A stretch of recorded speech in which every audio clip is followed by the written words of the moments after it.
Hi friends, welcome to Suma Pakashale. ಇವತ್ತು ನಾನು ನಿಮಗೆ ಬದನೆಕಾಯಿ ಬಜ್ಜಿ ಮಾಡೋದು ಹೇಗೆ ಅಂತ ತೋರಿಸ್ಕೊಡ್ತಾ ಇದ್ದೀನಿ.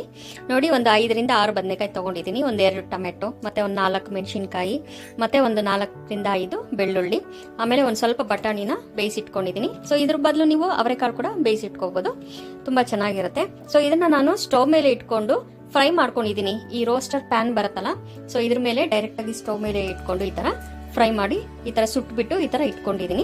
ಸೊ ಇದ್ರದ್ದು ಇವಾಗ ಸಿಪ್ಪೆ ಎಲ್ಲ ತೆಗೆದ್ಬಿಟ್ಟು ರೆಡಿ ಮಾಡ್ಕೋಬೇಕು. ನೋಡಿ ಫ್ರೆಂಡ್ಸ್, ಎಲ್ಲ ಈಗ ಕ್ಲೀನ್ ಮಾಡಿ ಇಟ್ಕೊಂಡಿದ್ದೀನಿ. ಸಿಪ್ಪೆ ಎಲ್ಲ ತೆಗೆದ್ಬಿಟ್ಟು ನೀಟಾಗಿ ಮಾಡಿ ಇಟ್ಕೊಂಡಿದ್ದೀನಿ. ಇದನ್ನ ಈಗ ಸ್ಮ್ಯಾಶ್ ಮಾಡಬೇಕು. ನೋಡಿ, ಈಗ ಎಲ್ಲ ಸ್ಮ್ಯಾಶ್ ಮಾಡಿ ಇಟ್ಕೊಂಡಿರೋದಾಗಿದೆ. ಈಗ ಬೇಯಿಸಿಟ್ಕೊಂಡಿದ್ದೀವಲ್ಲ ಬಟಾಣಿ, ಇದನ್ನ ಹಾಕಿ, ಆಮೇಲೆ ರುಚಿಗೆ ತಕ್ಕಷ್ಟು ಉಪ್ಪು, ಆಮೇಲೆ ಹುಳಿ, ಆಮೇಲೆ ಸಣ್ಣಗೆ ಹಚ್ಚಿಟ್ಟಿರುವಂತಹ ಈರುಳ್ಳಿ ಮತ್ತೆ ಕೊತ್ತಂಬರಿ ಸೊಪ್ಪು.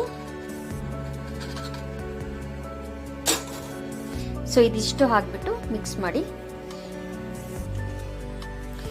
ಇದಕ್ಕೆ ಸಖತ್ತಾಗಿರೋ ಕಾಂಬಿನೇಷನ್ ಅಂದ್ರೆ ಹೆಸರುಬೇಳೆ ಅನ್ನ. ಈ ರೆಸಿಪಿಯನ್ನ ಕುಮಾರ ಷಷ್ಠಿ ದಿವಸ ಮಾಡ್ತಾರೆ.